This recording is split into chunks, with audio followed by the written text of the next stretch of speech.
Boa noite, queridos. Paz do Senhor.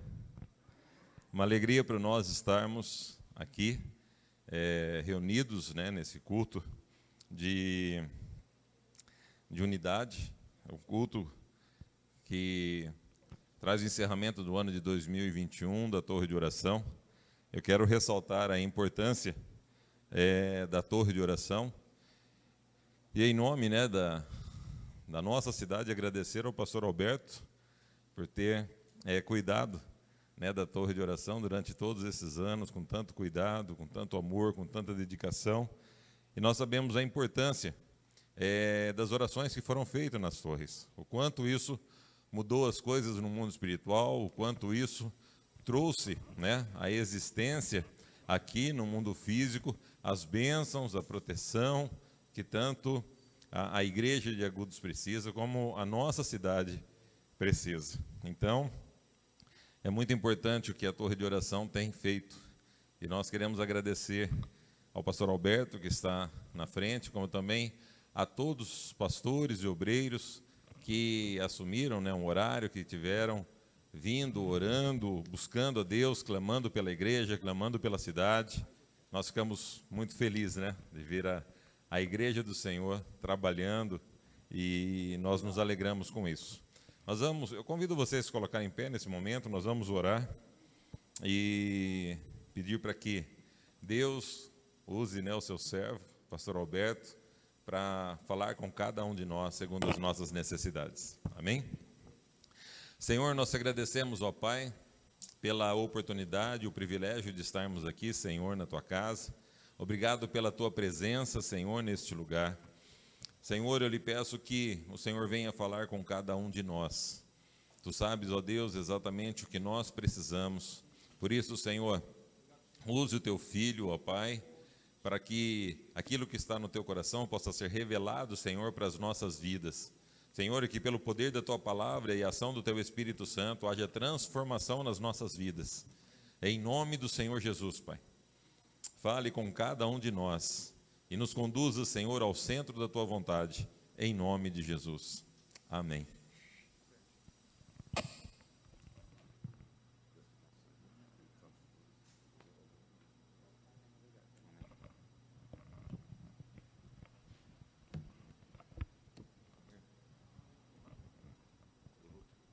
Vamos abrir a nossa Bíblia em Efésios, capítulo 2, a partir do versículo 13.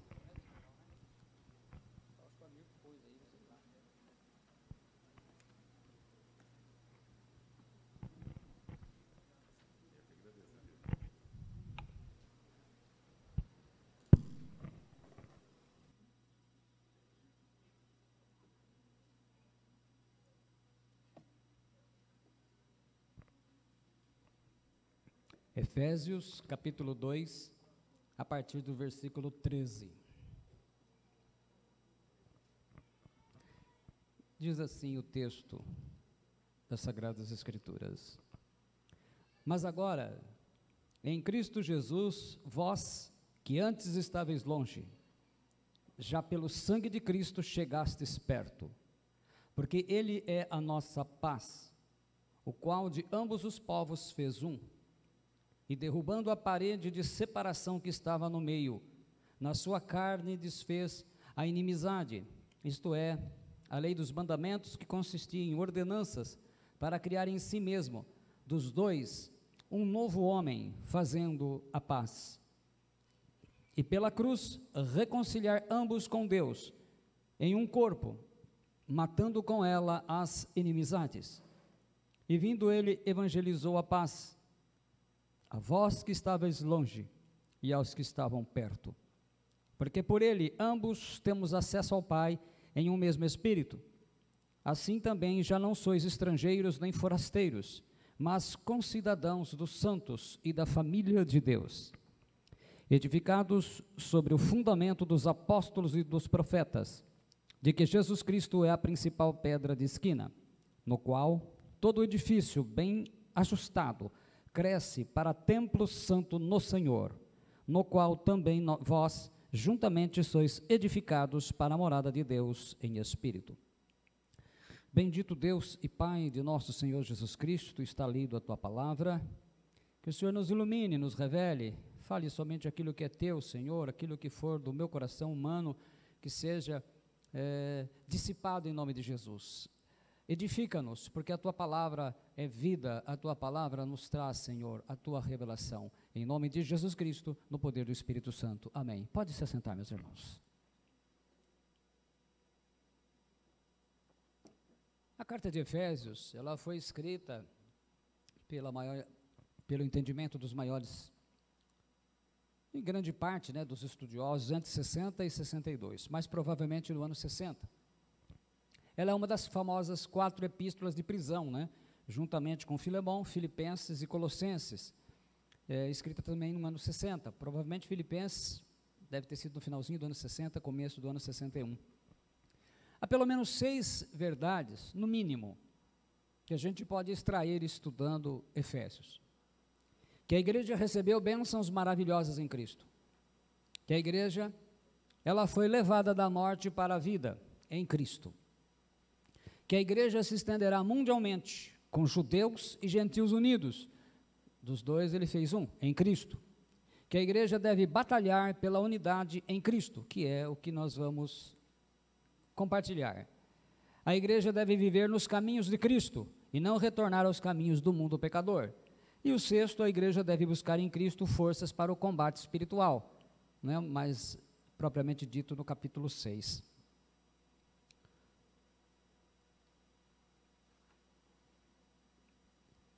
A gente vai fazendo uma reflexão em cada um desses versículos. No versículo 14 ele fala: porque ele é a nossa paz, a qual de ambos os povos fez um, e derrubando a parede de separação que estava no meio.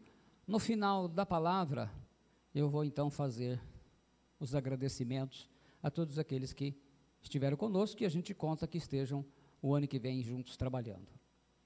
O apóstolo Paulo aqui, ele está trazendo eu poderia usar a expressão, um caminhão de bênçãos maravilhosas, e algumas delas eu gostaria de compartilhar. Não que vocês não conheçam, provavelmente tem gente aí que conhece até mais do que eu, mas aqui hoje eu estou pregando, então não tem jeito, hoje vocês vão ter que escutar mesmo. A questão é, quantas bênçãos às vezes passa despercebido, e às vezes vem alguém, você já teve essa experiência, alguém chega para você, fala uma coisa, não é que você não sabia, mas de repente você vai, puxa vida, eu nem lembrava mais disso, é uma coisa que passa despercebido. Então ele fala aqui que Jesus é a nossa paz. Naturalmente aqui ele escreveu a palavra grega, ireinei, mas como hebreu, Paulo está falando da palavra hebraica shalom, a famosa palavra que a gente saúda os irmãos, e entre outras coisas, essa palavra para o hebreu, no Antigo Testamento, e Jesus a trouxe, porque em diversas ocasiões Jesus saudava com a paz, esse shalom, ela tem 8 sentidos, em que quando ele fala que ele é a nossa paz, ele já começa exortando a igreja a entender a importância da unidade, porque essa igreja estava passando por uma crise em que os gentios e os judeus estavam querendo promover uma divisão por desentendimentos. Aquela situação de não concorda. Então ele começa mostrando, falando justamente de uma palavra que os judeus entenderam bem, e os gentios teriam que entender através da palavra eirene. Paz no sentido de amizade, que é o oposto de inimizade e divisão. Então, quando a gente fala de amizade, de unidade, nós estamos falando do oposto, o contrário de divisão, de inimizade, porque divisão é inimizade. E ele fala assim, como Jesus fala lá em João 20, 19, por exemplo, em Gênesis 43, 23, a gente vê isso, paz seja convosco, José do Egito. Então ele fala shalom, seja convosco. Literalmente, então, esta palavra, ela vai dizer que não haja divisão ou inimizade entre vós. Então, quando a gente saúda com o paz, paz, irmão, paz, literalmente, a palavra significa que não haja divisão entre nós. Significa perfeito, no sentido de sem defeito, significa inteiro, não só no corpo, mas também na mente, porque às vezes a pessoa não tem nada fisicamente, mas mentalmente ela não está bem. Completo, no sentido de trabalho, saúde, finanças, na vida espiritual, tudo vai bem. Então, Tudo isso, quando nós falamos paz, isso é carregado, o shalom, né? Tem irmãos que já saúdam o negócio de usar o shalom, shalom. Significa prosperidade, não necessariamente no sentido financeiro, mas de tudo que é completo diante de Deus. Significa ausência de guerra, de brigas, de conflitos, de divisões, de fofocas. Olha quanta coisa, paz, puxa vida, significa tudo isso, tudo isso. Significa fortes relacionamentos não abalados com as pessoas, nada desgastado na mente, especialmente na mente, porque às vezes você está naquela situação, aquela pessoa vai começar a falar, não aguento mais. Não, paz é para isso também, liberta.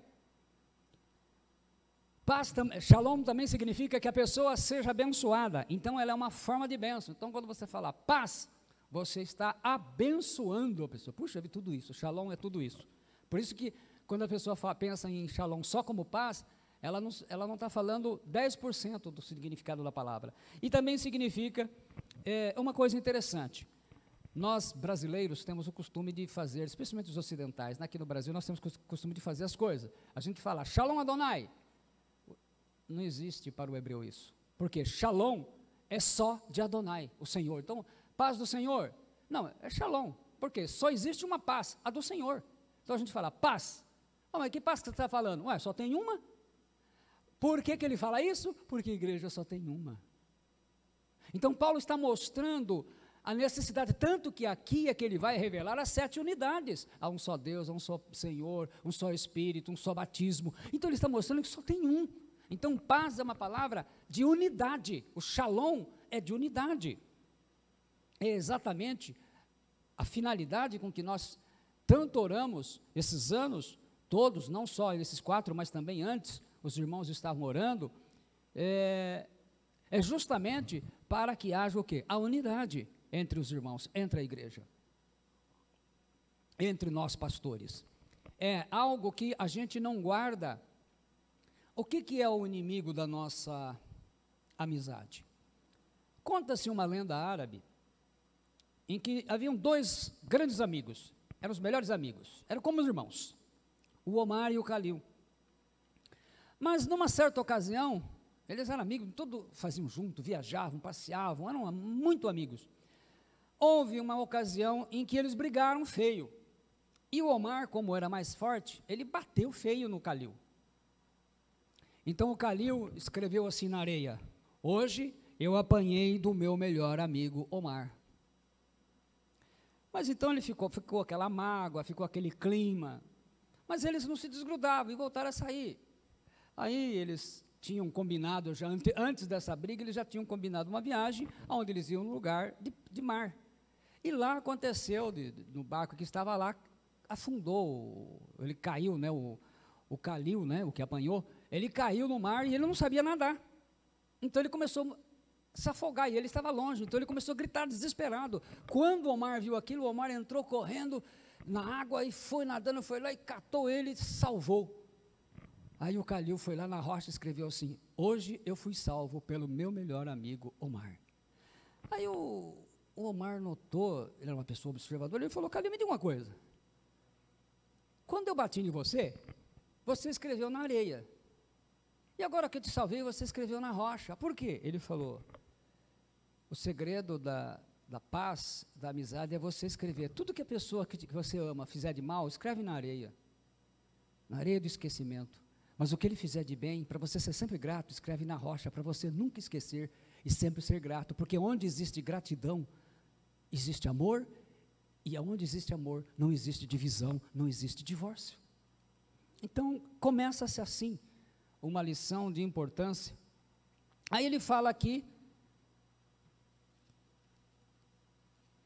no capítulo, ainda no versículo, ele fala, no versículo 14, parede de separação que estava no meio.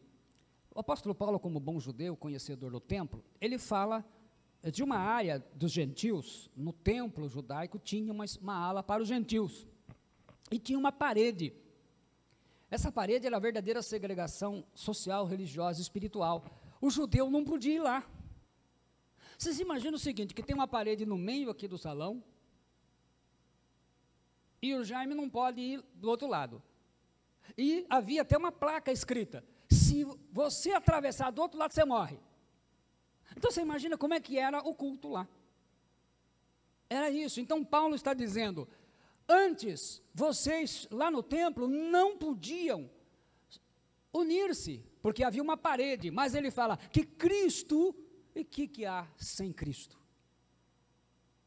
Só inferno, né? Veja bem, Cristo já derrubou a parede, agora não tem razão vocês colocarem de novo ela no lugar, porque eles estavam querendo se separar, eles estavam querendo trazer divisão, seria uma séria divisão. A lei havia separado, porque eram lei, olha, até como tinha separação, os homens de um lado, a mulher do outro, mas a pior separação era aquela que separava e impedia, que era duro falar, ó, sujeito, se você for do lado dar um abraço no seu irmão lá que é gentil, você morre. É só isso que acontece com você. Vocês já imaginaram que culto tenso? Então veja bem, que faz parte do ser humano, a sua natureza, quanto mais a gente quer sobressair a nossa vontade, a do Senhor, de querer se dividir, separar, porque nós temos explicações, eu acredito que esses irmãos também tinham, e coube um apóstolo lembrar os judeus, especialmente, porque eles deviam estar querendo pleitear que eles eram os primeiros, dizer, não, Cristo já aboliu isso, ele já pagou. E ele fala isso no versículo 15, na sua carne desfez a inimizade, isto é, a lei dos mandamentos que consistia em ordenanças, para criar em si mesmo dos dois um novo homem, fazendo paz. Novo homem aqui é tipologia, o símbolo da igreja. Então ele pegou dois povos, os judeus e nós, os gentios, e ele fez um. Então não tem mais nada que separar, agora nós estamos unidos, a unidade foi selada. Ele fala aboliu aí, o verbo catargel quer dizer, abolir aí é revogar, é extinguir, é resgatar, é efetuar o pagamento. Então o pagamento para que não mais houvesse divisão, para que houvesse unidade, foi feita na cruz a preço de sangue. Então quando nós falamos da unidade, nós estamos falando de algo que já foi pago, e ela custou muito cara, porque ela custou a vida do Filho de Deus. É interessante que a palavra novo aqui, o grego tem 5 palavras que se traduz em português novo, de tão rica que é a palavra. Aqui é kainos, é uma palavra que é usada, por exemplo, lá no Apocalipse, para falar da Nova Jerusalém, novos céus, significa algo completamente novo, que nunca foi feito. Quando você vê, por exemplo, a palavra novo nascimento, é uma palavra.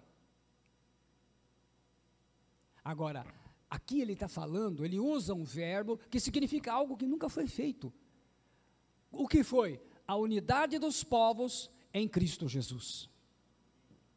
Então, já não há mais gentil, já não há mais judeu, já não há mais... Gálatas 3, 26, 29, ele diz, porque todos sois filhos de Deus pela fé em Cristo Jesus, porque todos quanto fostes batizados em Cristo, já vos revestistes de Cristo. Nisto não há judeu, nem grego, nem servo, nem livre, não há macho nem fêmea, porque todos vós sois um em Cristo Jesus. E se sois de Cristo, então sois descendências de Abraão e herdeiros conforme a promessa. Então agora, a promessa não é mais só para judeu, os descendentes de Abraão agora, em Cristo, os gentios também se tornaram, o judeu seria a areia da terra, da praia, a parte sanguínea, a igreja as estrelas do céu, porque significa o quê? Espiritualmente nós fomos enxertados nesta promessa. Agora a promessa também é nossa. Então está de quem que é a igreja? A igreja é de Cristo. E quem é a igreja? São todos aqueles remidos, não importa a sua raça, nacionalidade. Olha, eu tenho sangue italiano. Não, agora das nossas veias corre é o de Cristo. A nossa nacionalidade é da família de Deus. E ele fala no versículo 16, e pela cruz reconciliar a ambos com Deus em um corpo, matando com ela as inimizades. Então, Cristo matou as inimizades, ou todas as desculpas que nós temos para dar, para estar em divisão. E ele fez o quê? Em um corpo, o corpo de Cristo, que é a igreja. Percebem que tudo o que Deus fez se revela na unidade.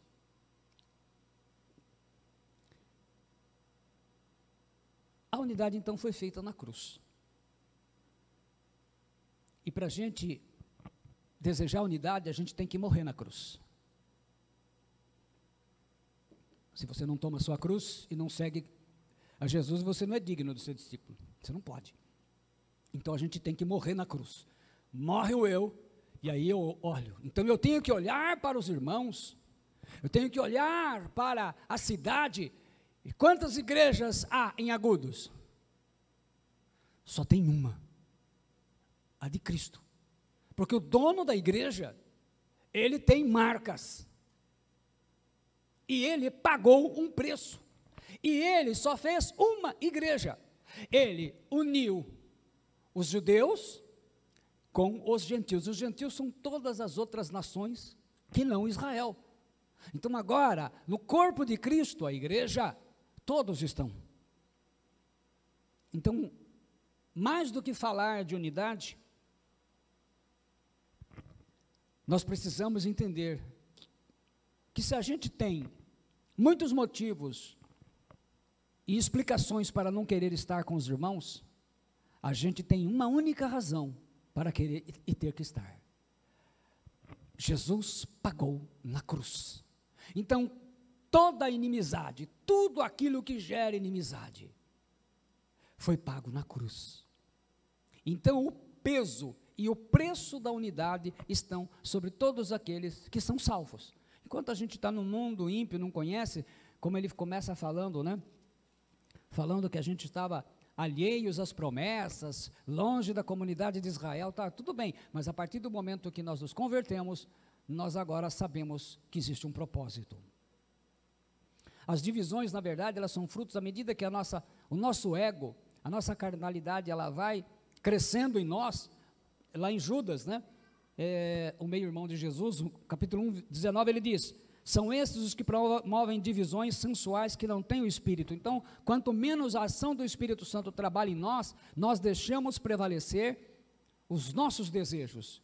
E a gente precisa ir para a cruz, matar todos os nossos egos, e a gente entender, e a gente conseguir olhar e vislumbrar a necessidade que nós temos uns dos outros.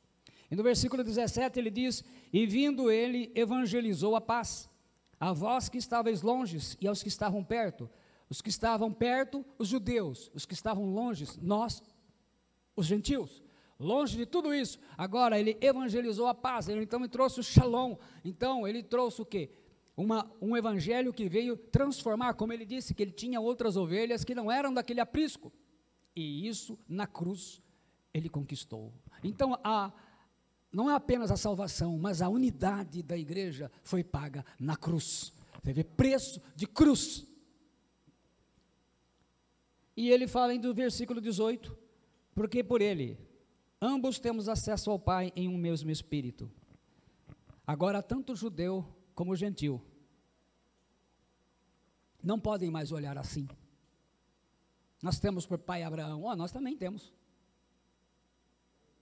Nós temos a promessa, nós também temos. Vocês fazem parte do corpo, nós também. Então vocês são nossos irmãos e nós somos seus irmãos. Então não tem mais jeito. Gostando ou não, eu tenho que aprender a viver em comunhão e unidade. É um processo fácil? Mas o que é fácil na palavra? Tem esta palavra?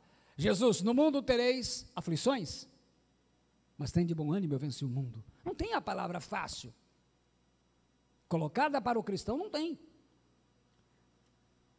Essa unidade feita no Espírito, no capítulo 4, no versículo 3, ele fala assim: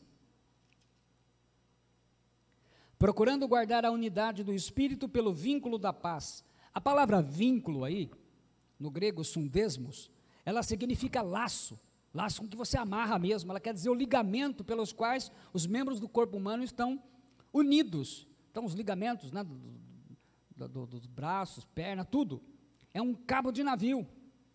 Então ele ensina o seguinte, que a unidade espiritual da igreja, todos os santos estão ligados, a gente é como um ligamento mesmo. Ele vai falar, repetir esse texto, essa palavra mais explicitamente mais à frente, é o laço da unidade da paz, que é o vínculo do amor. Então, existe um laço, estamos amarrados nesse laço, nesse vínculo que é o amor de Cristo, o amor de Deus que está em Cristo, que deve estar em nós.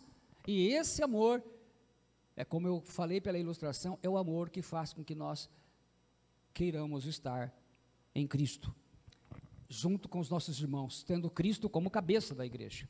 Então a unidade da igreja, ela emana de um único Senhor, que é a sua cabeça, de um único Espírito, que é o Espírito Santo, pela vontade do único Deus, que é o nosso Pai. Então, há um só Deus, há um só Senhor, há um só Espírito, há uma só igreja, há um só corpo. Então, a unidade, ela é explícita, há um só batismo, há uma só fé. Quer dizer, há uma só esperança da nossa vocação. A nossa vocação é sermos semelhantes a Jesus, o que ele vai falar claramente em Romanos 8. Esse laço de paz, então, ele é um cordão espiritual, que envolve e junta todo o povo de Deus. Então eu só posso imaginar que eu faço parte de um povo, e não eu determino as normas, mas o Pai, e pela vontade do Pai, o Filho, na cruz, ele pagou pela unidade da igreja. No versículo 19 ele diz assim, que já não sois estrangeiros nem forasteiros, mas concidadãos dos santos, pela família de Deus. Concidadão aqui fala do reino de Deus, né? Ele é feito de pessoas, todos os tempos, todos aqueles que são santos, né? Aqueles que creram no Senhor. Aonde o quê? É interessante porque quando ele fala de concidadão, significa que não tem divisão. Então significa o seguinte, que não tem favelado, não tem pessoas de segunda classe, não tem diferença. Todos são um em Cristo. Cristo então veio para acabar com toda aquilo que a gente poderia usar como justificativa para se separar. Como a gente vê em muitos países, como na Índia, por exemplo, existem castas. Então tem os ricos, tem os classe média, os ricos, os pobres, aqueles que não são nada. Em Cristo isso acaba. Existe aquela situação que a gente vê, nós somos brasileiros, aqui eu tenho sangue italiano, eu tenho sangue, não. Em Cristo já acabou tudo isso, o sangue de Cristo já eliminou todas essas coisas. E ele fala de família de Deus. Todos os redimidos pelo sangue de Jesus agora fazem parte dessa. Todas as pessoas. Então agora é uma família. Tem um pai e tem os filhos. E nós somos filhos, parte dessa família. No versículo 20 ele fala, edificados sobre o fundamento dos apóstolos e dos profetas, de que Jesus Cristo é a principal pedra de esquina. Esse fundamento, então, é um tema bem profundo, a gente vai só resumir aqui, é toda a revelação do Evangelho, do Novo Testamento, ela foi dada para os profetas, os apóstolos e profetas. Então, eles fundamentaram a vida da igreja. E o que foi? Eles mantiveram, enquanto os apóstolos estavam vivos, eles mantiveram a unidade da igreja. Houve sempre tendências, como a gente está vendo aqui, vai haver em Filipos, sempre houve tentativas de divisão no corpo da igreja, porque infelizmente isso faz parte do ser humano. Basta ver como se divorcia hoje, né? Infelizmente, depois da morte de João, o último dos apóstolos, então a coisa complicou. Então passou-se cada um a fazer as suas próprias interpretações e a igreja começou a divisão. O nosso trabalho é entender que a gente precisa lutar pela unidade. Vamos dar um exemplo. Quando você vai lavar o rosto, a gente consegue lavar com uma mão, não consegue? Mas e quando as duas mãos estão unidas para lavar o rosto, não é mais fácil? A gente vê a unidade. A necessidade, com uma mão você faz, mas com duas, a unidade. Então, a unidade. Nós sozinhos, a gente vai fazer as coisas, mas quando a unidade não é melhor, a unidade ela é melhor. Quando, por exemplo, quanto você acha que você consegue andar com uma perna só? Quanto tempo? Com quantos quilômetros? Você consegue andar, mas não é mais fácil andar com as duas? Então, está no próprio corpo, a unidade.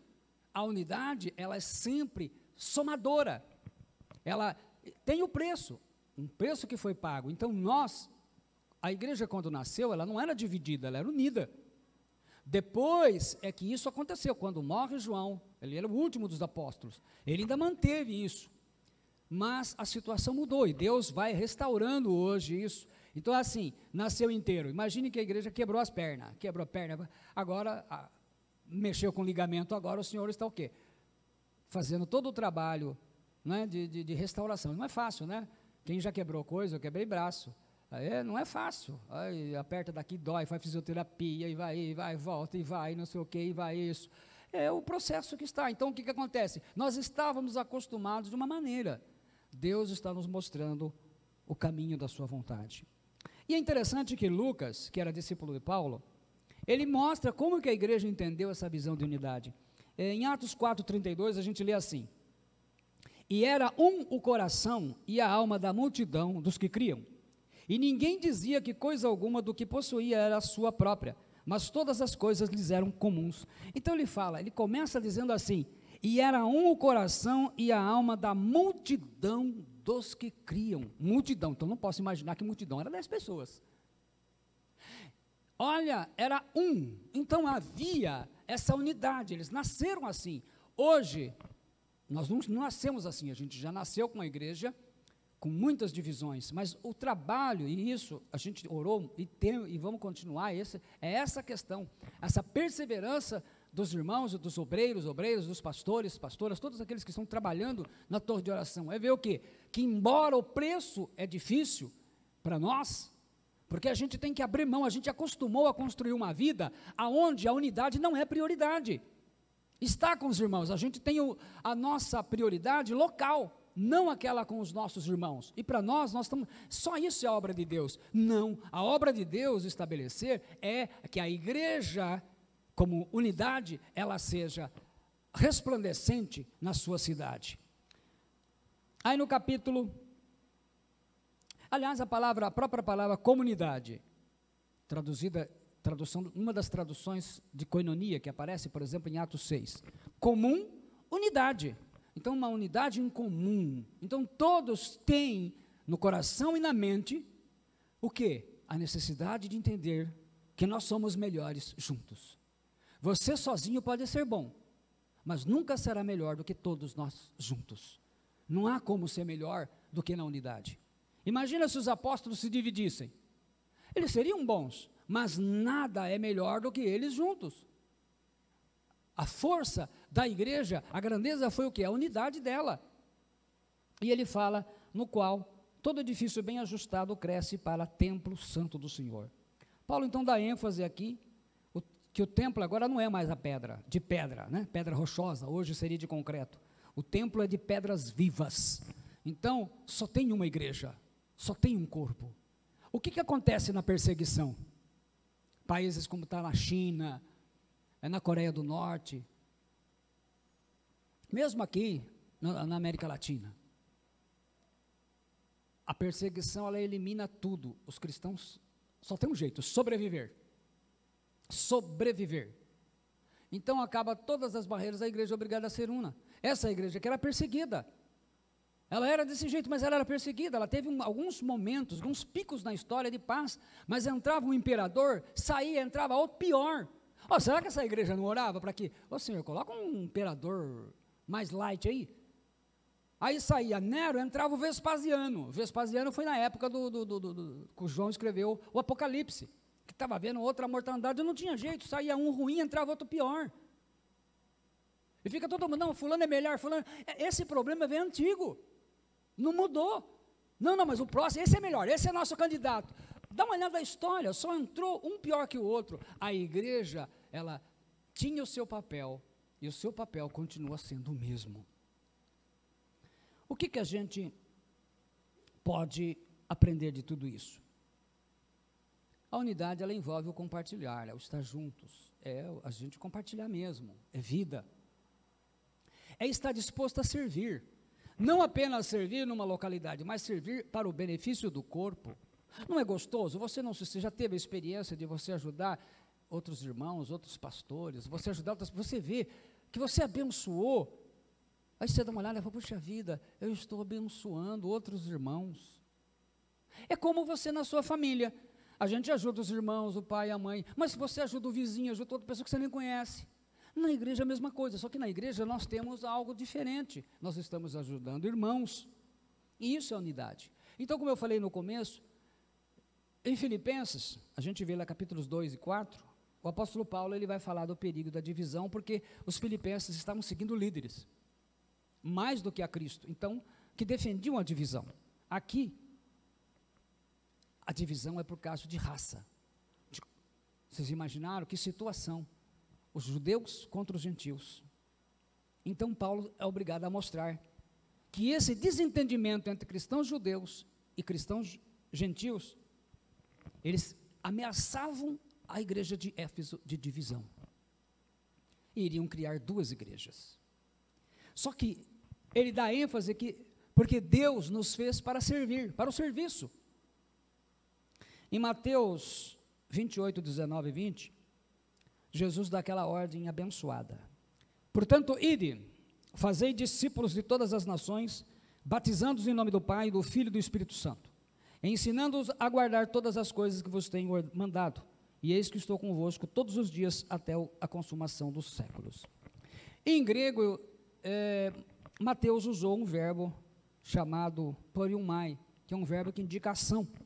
Ide, é um imperativo, né? Ide, não está pedindo, por favor, você quer ir, não, vá, vão e façam discípulos.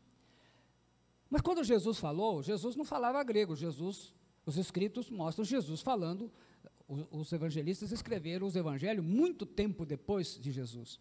Então, como eles tinham um público-alvo, foi escrito sempre em grego, porque o grego era como é o inglês hoje, correto? Aliás, o inglês vem do grego.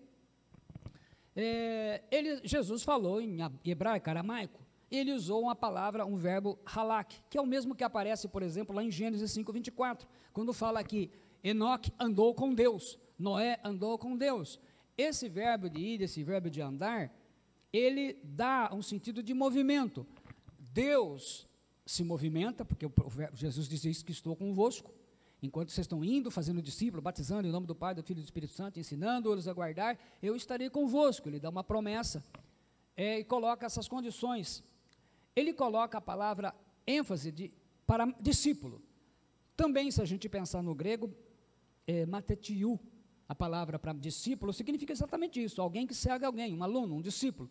Mas, o hebraico, o aramaico da época, em que Jesus falou, ele usou a palavra talmid, que aparece, por exemplo, em 1 Crônicas 25:8, onde ele fala lá, e deitaram sortes acerca da guarda, igualmente assim o pequeno como o grande, o mestre juntamente com o discípulo. A palavra discípulo aí é talmid. E talmid é uma palavra que vem de 3 radicais, lomed, lamed e tamid, que significa aprender, ensinar sempre. Então, literalmente, discípulo significa alguém para aprender, alguém para ensinar. Isto é, o discípulo é alguém que sempre está aprendendo e sempre está ensinando. Então, é alguém que sabe da sua missão, mas também sabe do seu limite. É alguém, literalmente, então, isto faz com que, quando somos discípulos de Jesus, nós temos o desejo do quê? De aprender e também de ensinar. A gente vai passar isso para outras pessoas. E é exatamente isso que faz com que nós vamos crescendo, aprendendo, e uma das primeiras coisas que nós vamos entender é que nós precisamos olhar pela unidade da igreja, que a igreja ela é una, então eu não posso ser causador da divisão, eu não posso ser fomentador, eu tenho que batalhar por elas, e a torre se colocou nessa função. Jesus ora assim, a famosa oração sacerdotal, santifica-os na verdade, a tua palavra é a verdade, e não rogo somente por esses, mas também por aqueles, pela tua palavra, que pela tua palavra hão de crer em mim, para que todos sejam um, como tu, ó Pai, o és em mim, e eu em ti, que também estes sejam um em nós, para que o mundo creia que tu me enviaste. Então, quando que o mundo vai crer realmente? Quando a igreja for um.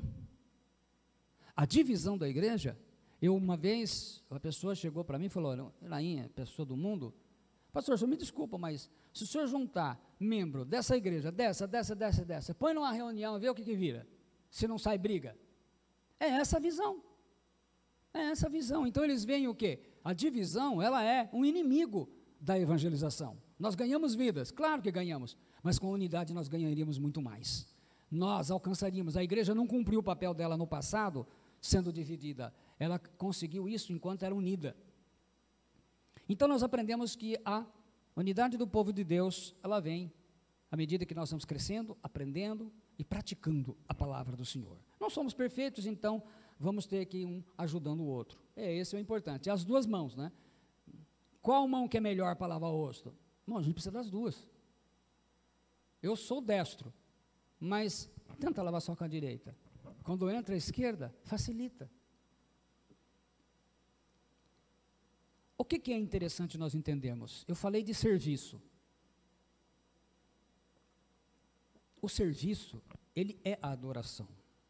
A gente tem aprendido erradamente, e isso tem gerado uma geração que não gosta de trabalhar para a obra de Deus. A gente tem aprendido que adoração é cantar. Então, quando nós entendemos que adoração é cantar, eu cantei, eu adorei. Nós vamos ver que tanto no grego como no hebraico, começando pelo hebraico, não é assim. Em Êxodo 34:8, e isso é favorecido por causa das nossas traduções. Por exemplo, lá fala de Moisés, diz assim: e Moisés apressou-se e inclinou a cabeça à terra, adorou.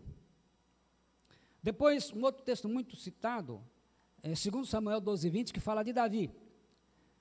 Então Davi se levantou da terra, lavou, ungiu-se, mudou de vestes, entrou na casa do Senhor e adorou. Depois veio para a sua casa e pediu pão, puseram diante dele e ele comeu. Então a gente tem essa ideia de adoração, por causa dessa tradução. A palavra utilizada nos dois textos é shaká. Shaká significa inclinar-se, prostrar-se, curvar-se, prestar reverência, agachar-se. Então isso não é adoração. A gente se agacha, a gente se ajoelha, isso não é adoração. A verdade, para a gente entender, primeiro a gente tem que eliminar o que a gente tem de conceito errado. Adoração não é um sentimento. Adorar não é você chorar na igreja. Adorar não é um estado de espírito. Adorar não é um momento que você se prostra. Não é um momento propício no meio do louvor, do culto, em que você canta louvores. Na verdade, isso é cantar louvores. Nós cantamos louvores. Cantamos louvores no culto. A palavra em hebraico para adoração é avodá. Avodá aparece 146 vezes no Antigo Testamento. Ela significa trabalho, serviço, obra. Por exemplo, em Êxodo 36:5, e falavam a Moisés, dizendo: o povo traz muito mais do que basta para o serviço na obra que o Senhor ordenou que fizesse, que era para adoração no tabernáculo. A palavra é avodá. Essa palavra hebraica, ela vem de uma outra palavra, que é eved, que significa o quê? Servo. Trabalhador. Então a adoração está relacionada com trabalho, com serviço. É essa o vínculo. Por exemplo, quando ele fala da tenda da congregação lá em Êxodo 39:40, as cortinas do pátio, as colunas, as suas bases e a cortina do pórtico do pátio, as suas cordas e os seus pregos, e todos os utensílios do serviço do tabernáculo para a tenda da congregação. Então agora ele está falando disso. Como que era o serviço de adoração no tabernáculo? O tabernáculo era uma tenda retangular, ele era grande, era muito trabalho, era serviço. Como é que acontecia isso? Primeiro, o sacerdote pegava o animal que ele ia ser sacrificado, uma ovelha, o bode, então ele pegava o animal. Depois ele sacrificava o animal. Vocês devem se lembrar, uma vez que o Jamê, uma das últimas vezes que o Jamê esteve aqui, ele estava falando que o culto, o pessoal cheirava sangue, e justamente porque a adoração era isso. O sacerdote então sacrificava o animal. Terceiro, ele pegava o animal, levava até o altar de bronze para queimá-lo. Depois ele pegava esse animal ofertado, ia até a pia de cobre e lavava as suas mãos. Depois, o sacerdote, ele entra no santo lugar, aonde ele vai derramar o sangue. E uma vez por ano ele entrava no Santo dos Santos para aspergir sobre a Arca da Aliança o sangue do animal. Não tinha música. Mais ou menos 400 anos depois, então é que o rei Davi, como ele era músico, ele introduz aquele turno de 24 horas de louvor nesse serviço, que enquanto os sacerdotes faziam isso, os ministérios, então, por famílias, né, eles iam lá, mestres e discípulos, isso era obrigado a ser. 24 horas estavam ali cantando e adorando. Estavam cantando enquanto acontecia a adoração em si. Agora, hoje nós não temos mais, no Novo Testamento, não temos mais tabernáculo. Não tem mais esse tipo de serviço. Então, como a palavra é serviço, é trabalho, todo trabalho, ele é uma adoração. Por exemplo, alguém que limpou o salão aqui, limpou o banheiro, preparou as cadeiras, estava adorando. Preparando para o quê? Para um encontro da igreja, dos irmãos. Então, ela estava adorando a Deus. Agora ela cantou, terminou o serviço, então ela terminou a adoração. É o trabalho. Aquela que cuidou da letra dos hinos, ela estava trabalhando. Estava trabalhando para quem? Para Deus, porque a letra é de hino, louvando a Deus, eram louvores, né? O que trabalha na edição, aquele que trabalha, você, cada um trabalha na adoração a quem depende. Se o seu trabalho é honesto, ele é um trabalho justo, então você está adorando a Deus. Você é um bom contador, é um engenheiro, é um médico, é uma dona de casa, está lá lavando, passando, cozinhando, cuidando de bebê, cuidando de uma idosa. Você está adorando a Deus, você está fazendo algo correto. Por quê? Porque a gente glorifica a Deus com o trabalho. Deus trabalhou 6 dias, no 7º ele descansou. Foi num sábado. Então, adoração é trabalho. É algo que está implícito em que, da mesma maneira que nós fizemos, por exemplo, nós temos a escala de 12 horas. Você vem, trabalha, cada um tem o seu turno. O que nós estamos fazendo? Trabalhando para o Senhor, porque nós estamos orando. Nós estamos orando pela cidade, nós estamos orando pelas pessoas, nós estamos orando pelas nações, orando pelas autoridades. Estamos orando. É o nosso trabalho. Então, o seu trabalho, ele é adoração. Agora, quando é desonesto, é uma coisa errada, então a gente adora outro. Porque a adoração a Deus é a coisa correta. Então, todo o trabalho, ele é uma adoração a Deus. Porque a palavra adoração, ela é de serviço. E no Novo Testamento? No Novo Testamento, nós temos 2 palavras. A primeira aparece em Apocalipse 22, 3. Ele fala assim: e ali nunca mais haverá maldição contra alguém, e nela estará o trono de Deus e do Cordeiro, e os seus servos o servirão. Servos o servirão. João era judeu, pensando na palavra hebraica. Agora, no grego, ele usa a palavra latria. O que significa latria? Era o serviço do sacerdote na observância dos ritos para o culto. Então, era o serviço, era o trabalho dele. Então, a palavra latria, é interessante que dela vem a palavra idolatria. Então, quando o serviço é para ídolos, é idolatria. Quando é para Deus, é latria. Então, o grego incorpora esse significado. E existe uma palavra que aparece, por exemplo, em Apocalipse 4:10, aparece em outros textos, mas eu peguei um versículo só para não ficar. Os 24 anciãos prostrar-se-ão diante daquele que se encontra sentado no trono, adorarão o que vive pelos séculos dos séculos e depositarão as suas coroas diante do trono, proclamando. A palavra adorar aí é proskineo, que aparece 60 vezes no Novo Testamento. Significa beijar a mão de alguém em sinal de reverência. Significa, entre os orientais, a pessoa que ela de joelhos, toca o chão, aí ela se curva com a testa, né, põe a testa, mas isso aqui, né, ó. Como vocês vêm fazendo. Isso é o que eles chamam de proscínio, é usado pelos orientais, os árabes usam muito isso, mas isso não é adoração, é uma homenagem, uma reverência. A palavra adoração mesmo é latria, tanto que dela vem o problema da idolatria, né? Então depende do que a gente faz. O que Jesus nos disse? Em João 5,17 ele diz: e Jesus lhes respondeu: meu Pai trabalha até agora, e eu trabalho também. Então o trabalho não só dignifica o homem, mas é a adoração, o trabalho correto.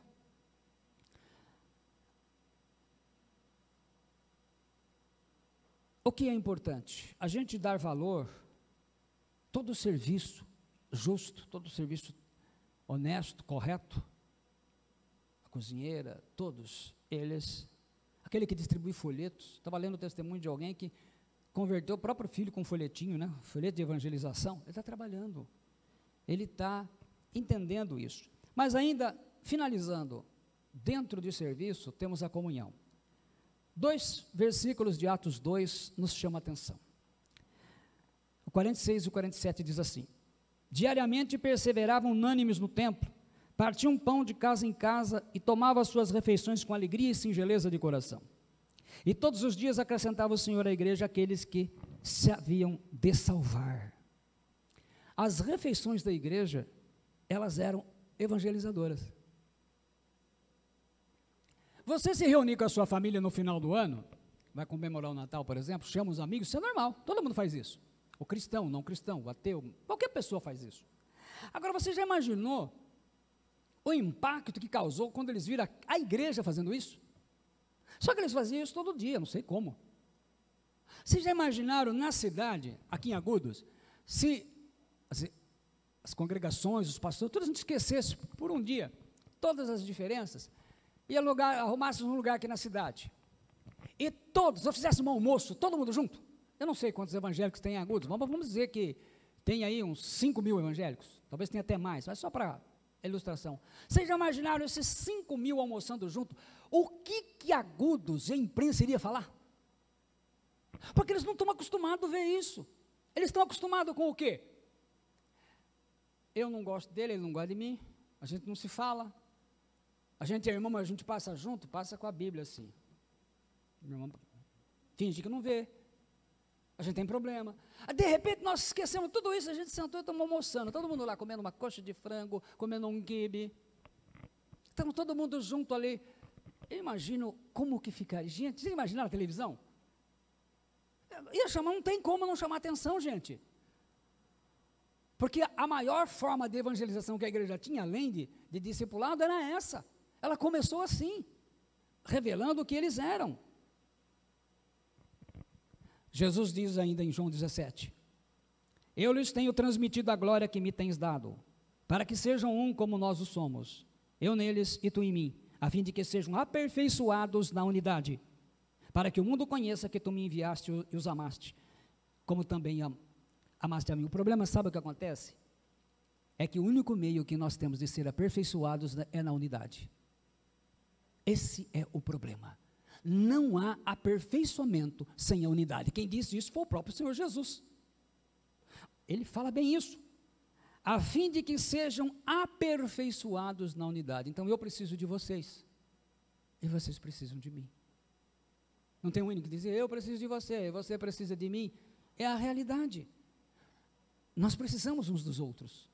Nós temos que fazer todo o esforço para estarmos juntos.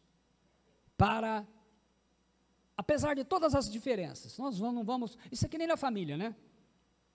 Na minha família tem São Paulino, Santista, Corintiano e Palmeirense. Fazer o quê? Mas é uma família. Nós temos que nos amar.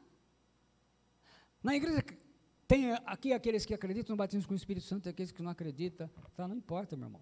Um acha que, não sei, um acha que tem que orar só de joelho, o outro acha que tem que orar em cima do monte. Irmão, isso não justifica a nossa quebra da unidade. Tem irmão que acha que tem que usar máscara, tem irmão que acha que... irmão, não sei o que cada um pensa. Mas mais importante do que a gente pensa, é que a gente tem que entender que a vontade soberana do Pai, que o Filho comprou na cruz, exige a nossa unidade. E é por isso que eu quero aproveitar o instante para agradecer.